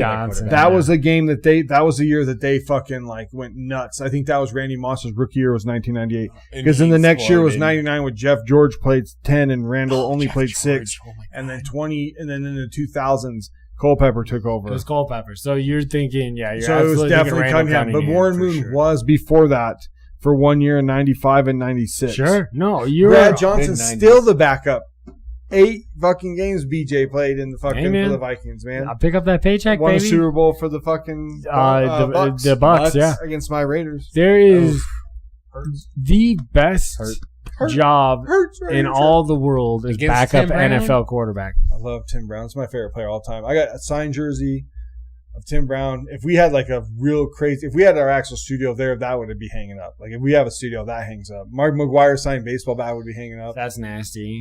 Do you have an autographed jersey? I got of Tim Brown and Bo Jackson. Oh my God, that is sick. That should be Bo Jackson. No, not only on the wall, like a Bo Jackson jersey signed. If it's authenticated, that's I have a Tim and Bo Jackson jersey.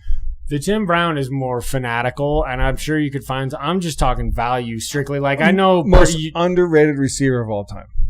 Ooh, I don't know about that. Timmy Brown's a respected fucking receiver, but played with nobody. You put him on with Joe or somebody that played I know Jerry's amazing, but if you gave Tim Brown a consistent quarterback, not say to Joe. Or to Steve, I still think he gets more yards and has better numbers. It reminds me a little bit of AJ Green with Andy Dalton. Thank you, Trev.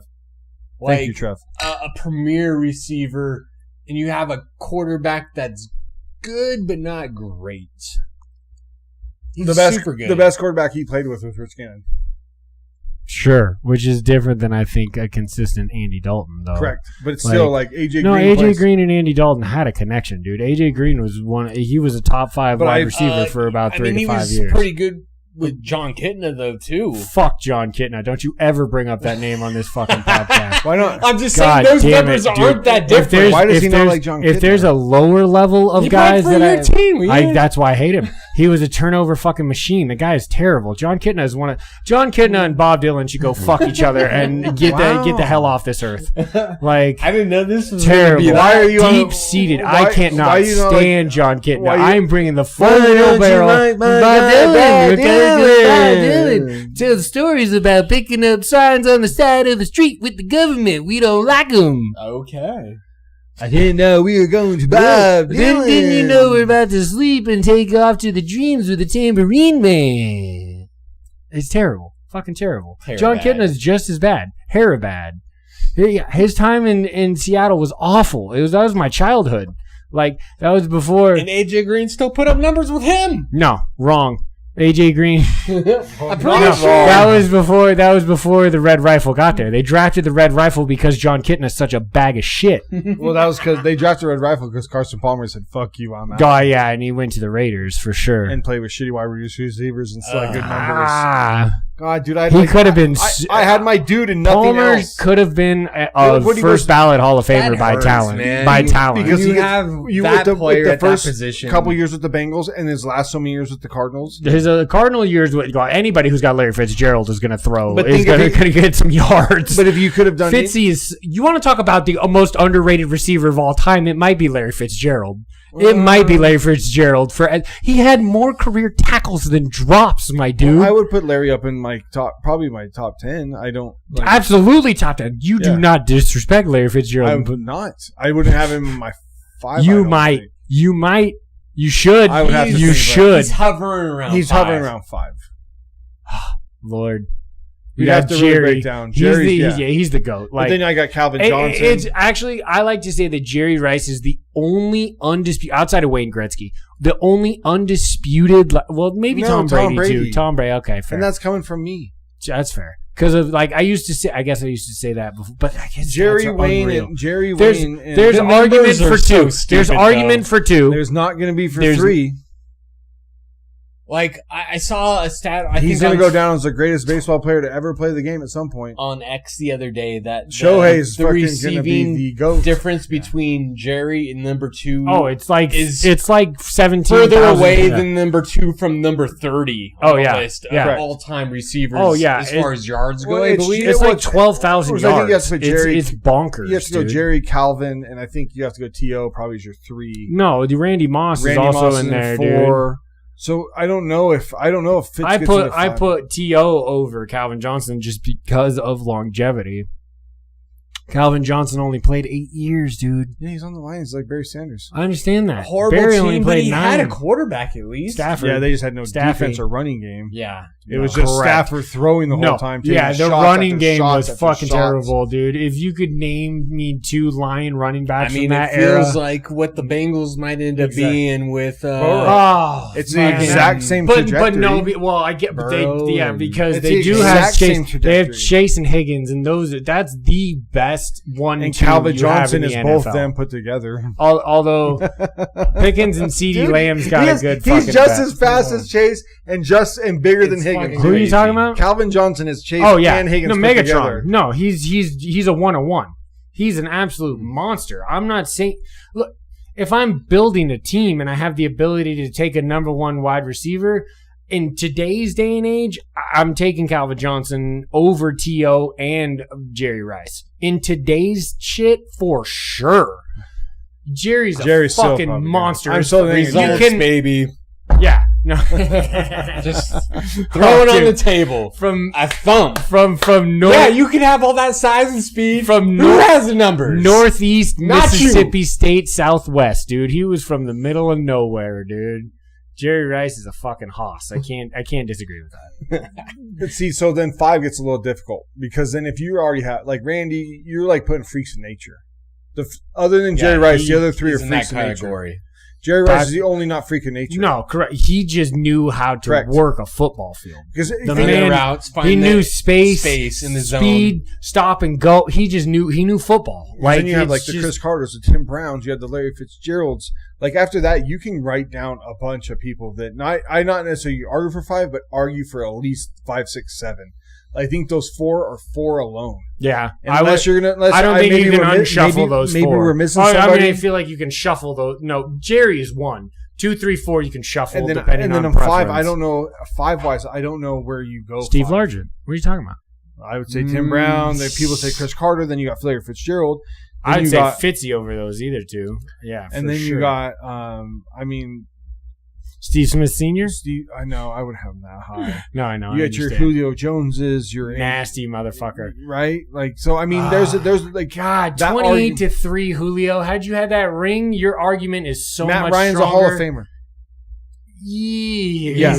With one ring, he definitely makes it. Whether it's second or third. Okay, but so you're saying if he got the ring? Oh yeah, if they got that ring, if Atlanta got that ring, both of those guys are in. Well, Julio Jones is going to go in the Hall of Fame anyways. God, he's so good. But But he'd be first ballot if he got that ring. Julio Jones is definitely one of those ones you consider 5. Freak athlete.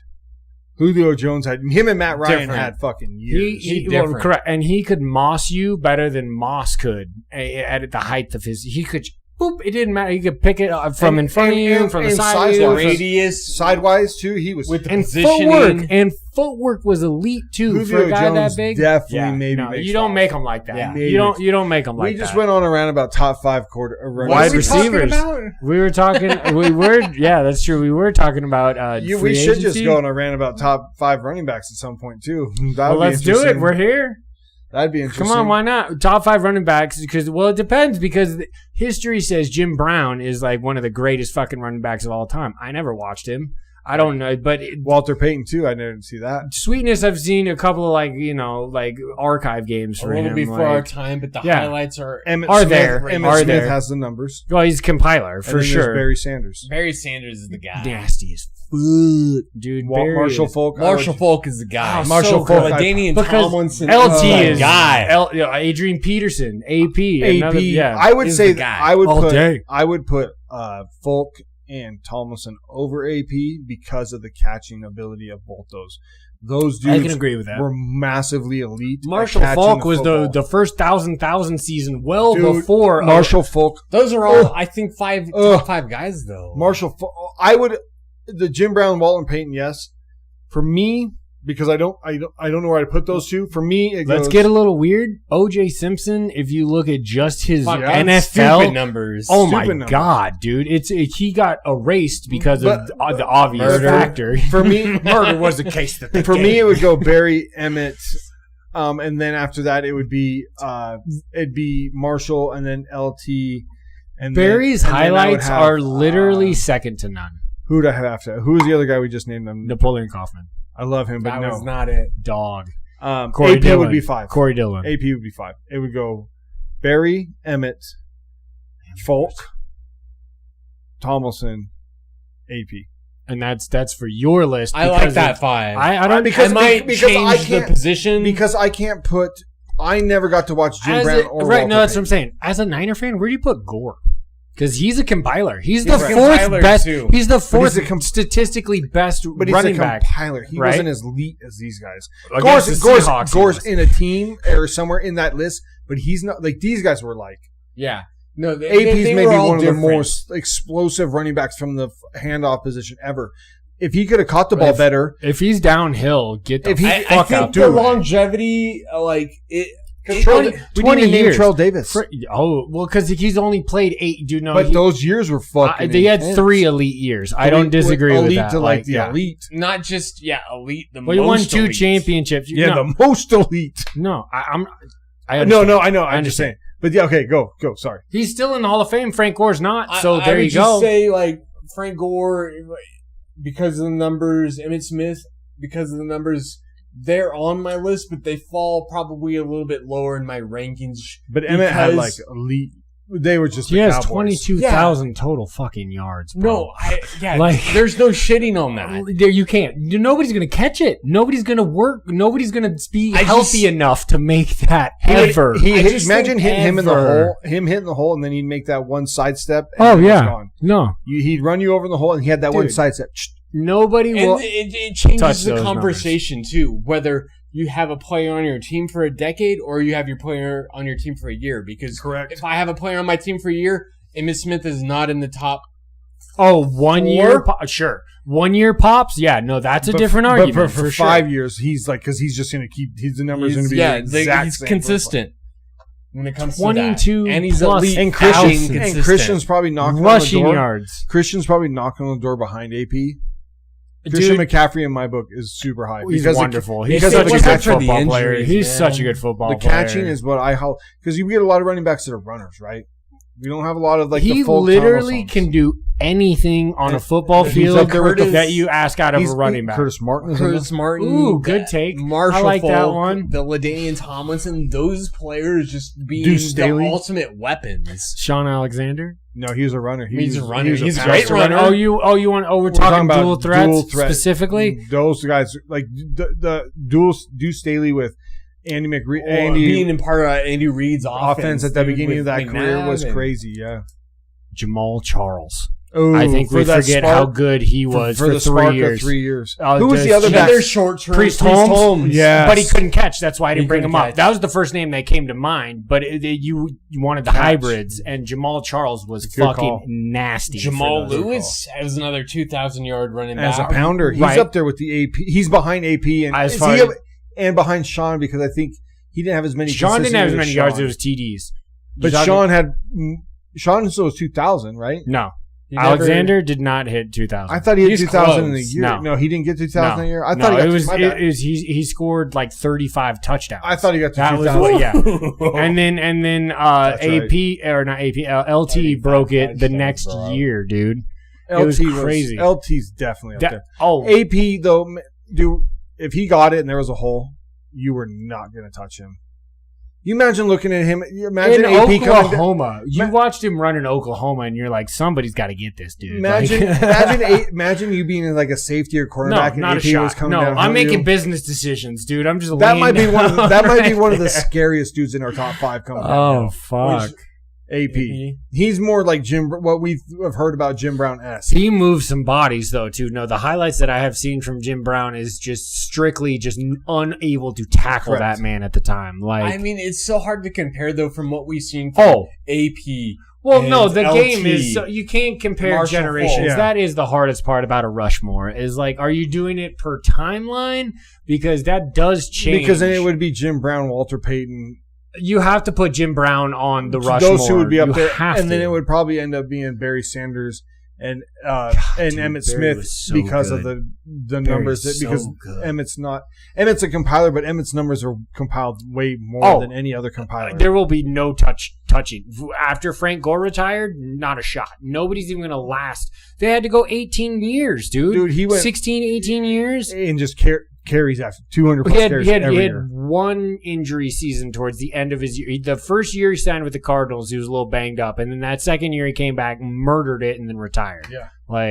Yeah, to even have that sort of career, you have to come in as like a Bijan and then last as long as Emmitt did. Yeah, dude. Healthy, dude. That's so impressive at that position. That's the biggest position. 11. You'd have to have 11 straight years of 22 or 2,000 yards. 2,000 yards, and we've only had 2,000 yards. Chris Johnson had 2,000 yards. What? Eric Dickerson holds the record, but yes, and then C2J. Yeah. That's another motherfucker we didn't shout out at all, dude. Because the span was only here. It was about 2 years. It was about 2.5 years. Now, I'm not saying he's one of the greatest, but athlete, does dude. Bijan make it in the run? Christian's probably in that run. Jamar Gibbs, can he start making it in that run? Now that he's got nobody to compete with in Detroit. I mean, but does he stay healthy? The most impressive thing about the guys we're talking about is that those guys outside of Terrell Davis. Outside Terrell Davis. No, the 5 that we talked about. Right. AP was hurt a little bit more, but the other 4. But he did also play. 4. Adrian Peterson still played, I think, 16 years. Correct. He played a lot of fucking years as a running back. Think about those 4. Yeah. Think about R5's health. Emmitt Smith plays almost every game. Marshall Falk almost every game. Yeah. Oh, dude. Daniel Tomlinson almost every game. Like we're talking like Falk doesn't get enough love. Falk doesn't get enough love. That's why I got him up there. I'm trying to praise him up. No, I think you should. I agree. Like the greatest show on turf. He was with Peyton and then went to the greatest show. He was with Peyton those first couple years with those shitty Colts teams before that. Oh my god! I mean, they he was the only thing. He hadn't evolved. I thought it was the other way. No. He went with the shitty Colts teams.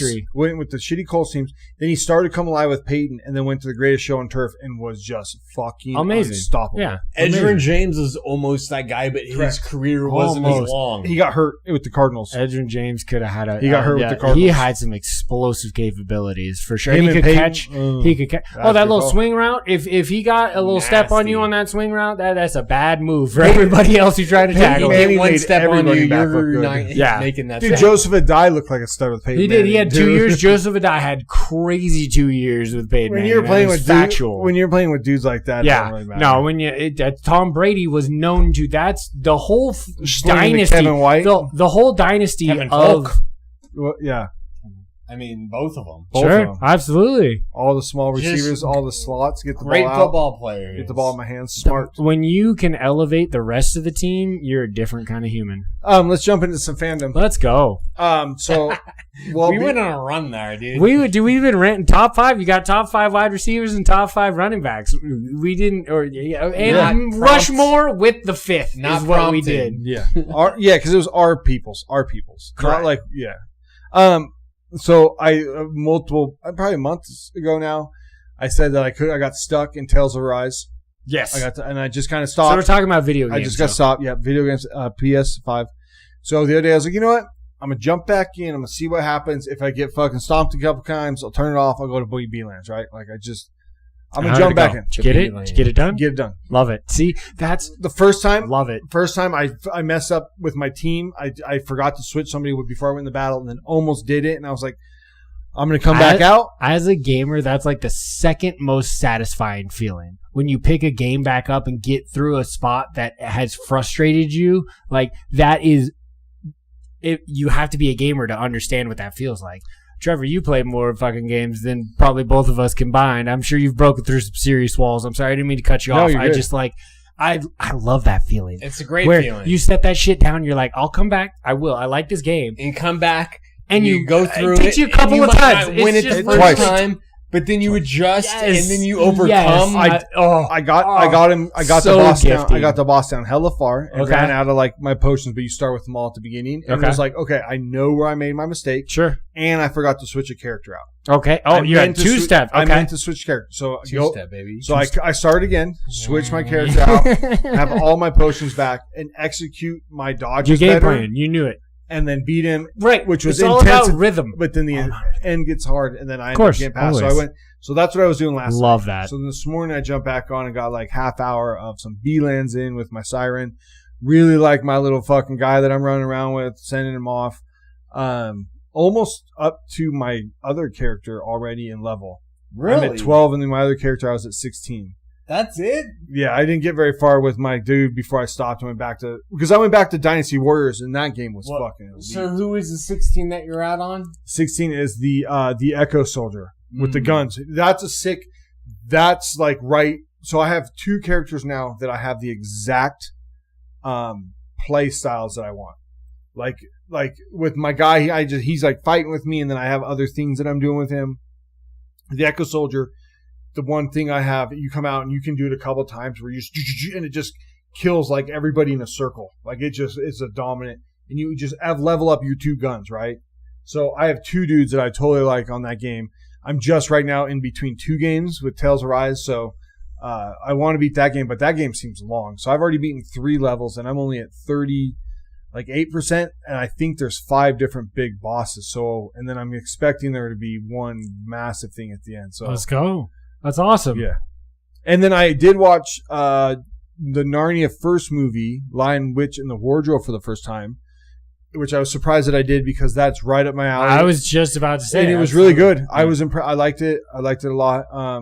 Spider Noir and Sherlock Holmes are on my list of things I need to get done. Love that. I also looked into Young Sherlock.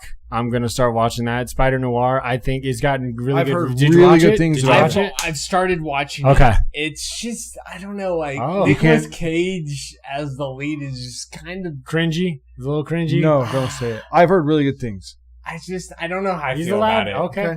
All right. You're going to make your own judgment. You know, okay, the video game I'm going to restart it because it's been literally years since I played it, but I have it on disc, is Horizon Zero Dawn. Come on, hold on, time out. Where are you at in your Final Fantasy? Dude, you stop? I all caught up? No, he stopped. I did. How did you stop? Out of all people, I know because it got shame hard. Shame. Stop. Is it hard? Shame. Can I explain my shame? I'm asking you, is it hard? I'm not shaming you. I'm asking you a question. No, it turned into strip just and walk through the streets. gather missions. I swear to God, I will. I know because I want to get a Buster Sword. Then what are we doing? Well, yeah, what are we doing? You don't got a Buster Sword, bro? What I'm saying about Final Fantasy VII Rebirth, which yes, I know, and I will give it. Mount Corel is just a fucking ginormous pit of gathering, and it's just like I want to get to the Golden Saucer. I need to chew through it. I just need to grind through it. Yeah, I can get it done. I love video games. You're just not stepping up. You got to step up. I ran into it and I set it down. You got to step up. I'm going to step on your face is what I'm going to do. I swear, this man's been antagonizing me this whole pod. You got to step up. Step and get it done. Everyone to step, Rob, step. I got some drinking to do. You got to step up and get it done. Charge just like that beer. And I want to play Horizon Zero Dawn. And the Dynasty continues tomorrow. USA versus Texas A&M. Finally. I know. I'm sorry. I tried. Well, it's like it's been a week for a game. It's been a week. I gotta wait a whole week. That does happen. For it happens two players. Happens every now and again. When are you getting Ninja Gaiden? Oh, it's true. I need to look back. Because I need you to buy that so I know if I want to buy it. From what I have heard, the combat is supposed to be elite as far as the development. So what I heard is give a fuck action about the story. Scenes are awesome and the stories. Yeah. I see whatever. They great. Just I don't care. I just want to go mash on some people. That's what a beat 'em up. That's what a hack and slash is. Although Bayonetta is probably Platinum Games is putting out video games. I talked to your brother Scott. Dropped this as far as a bit of knowledge when we were at Res's birthday last Wolverine weekend. Game? Well, there's that, but no, he's also talking about The Last Ronin, which is a mature rate. It's just Mikey. So the other three brothers storyline of the Ninja TMNT. And the other three brothers have passed, is how we'll put it. And it's just Mikey. And it's in development. Yes, it's going to happen. I'm getting tingles. Because the movie was supposed to happen. It's been such a crazy arc as far as, it's the biggest new TMNT thing other than, they went to children with it. I love that they're getting back into more of, a teenage adult era with them. The shitty thing about, some of these games is can't we get a Teenage Mutant Ninja Turtle game where you're leveling, maybe you pick one of them to pick and level them up? Can't we figure out a team game of RPG or something with these kind of characters to accentuate? Maybe you have you can have one other turtle with you and maybe. Or you pick Casey Jones or somebody else. Can't you they just don't make Ninja Turtles games. That's really what I'm saying. Anymore. Can't we get one where you can level up? I feel dudes? like that would sell. And the ones that they do make, it's all kids. It's just run. Yeah. It's all just side scroller. Exactly. Yeah. It's just old school 80s beat 'em up. Give me a level up game where I pick Raph and you're okay. Once you pick Raph, you probably want to use him the whole time because then you're leveling him up. No, give me something like that. Or it develops different arcs and they all have different, because they have different weapons. They should have different skills. That would be wonderful. But it's you picking the golem that will use a two-handed sword or the knight that uses a one-handed shield. Right, exactly. So you're exactly where I was about to go is the Skyrim experience, right? Where you're different. You have different things. But it's the four of them. You evolve it's the four of them. And then maybe you have and then you can honestly tell pretty much the same story. Just you have four different characters depending on how you want to play it. But you can give other. Because I'm Team Donnie, baby. I know you can't see it from over here, y'all, but you could give other. That's some real life over there. You could give other characters. It's pretty lovely. There's You could give where you could walk around with bandana. That's correct. You could give other characters. You walk around with your friends. It's over his eyes. So that's why I was questioning my. No, it's a mask technically, but God, dude, I did. We need an update to the Last Ronin. Is that could be lit? That could be lit. It could be exactly what you're talking about. You don't necessarily have a choice of characters. You're just taking Mikey. It's going to be the new Wolverine game. Oh man, and that's another one that's developed by Platinum Games, and they are elite at fucking hack and slash. And if that is not what Wolverine is, I don't want it. I think it should just literally. I don't know, man. They've made some Wolverine games super hard. Like the one that I'm was okay with difficulty. Like sneaking around. I'm not sneaking around as Wolverine. I'm No, slicing and dicing. you should be full frontal. This ain't Metal assault. Gear Solid. Yeah, exactly. I hate sneaking around. It depends on the game Yeah. because I'm a killer. I like some Splinter Cell. I've liked Siphon Filter. Nope. I've liked a lot of stealthy-esque games along my days. I want to open fire. And do you want to know one of my favorite series is Ratchet and Clank. Dude, I love that kind of like cartoony. It's still gun third person-y. You blow some shit up like Gears of War. Gears of War is actually one of the greatest series of all time. And I read the books. Yeah, so it puts it together. That's what I love about the books are wonderful. That's what I love about you. Wonderful. You should read them. Are they canon? Yeah, it's the stories in between the games. 1, 2, and 3. Elite love that. and the book of the Slab with Marcus in prison. Awesome. The book series is awesome. Because then I got to the point to where I was like reading the book, playing the game, reading the book. That. That's pretty dope. I was going through That's pretty dope. Gears of War games, epic. Feed the need. Epic. I've been watching the WrestleMania Vault. Oh, we just did 15. I'm so okay. 15. I watched 1, 2, and 3 all the way through, and 2 and 3 were rough. 1 was great. 2 and I had to skip the rest of it. So I went to 14. I went to the one right where there was Shawn Michaels and Bret Hart were doing an Iron Man match. When Bret Hart gets screwed over and leaves. It's not the Montreal screw job. Oh, that's not the Montreal screw job. No, that is that's the long hour match. 15's epic. Yeah, watch 15. I watched 14, so I'll move up to 15. Yeah. We're bouncing around. We're not going to our 15. Epic. And then I also, because I was talking to a coworker of mine about I forgot Paramount. I went back to UFC. I watched Chuck Liddell and Tito last night, and they have everything from the 2000. Those are the better fights. It's from 33 on. They don't have 1 through 32. I don't know where I'm at on those. Because I remember at one point I was watching the Thursday night thing, the UFC. The fight nights? Yeah. Vader won that whole thing, the camp.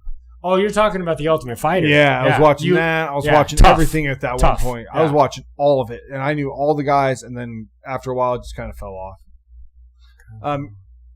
I don't have anything to share you guys with. Dude, yeah. Check us out on Buzzsprout, Spotify, YouTube, X, Instagram. We are everywhere you need to be. Find us. Yep, and I think I might be missing the next 3. Because I think I'm coming up. Rodeo for 2 weeks, but then I have that huge 4th of July thing going on. Shebang-a-bang. Yeah. Shebang on the 4th. See you guys later. Yes. Peace.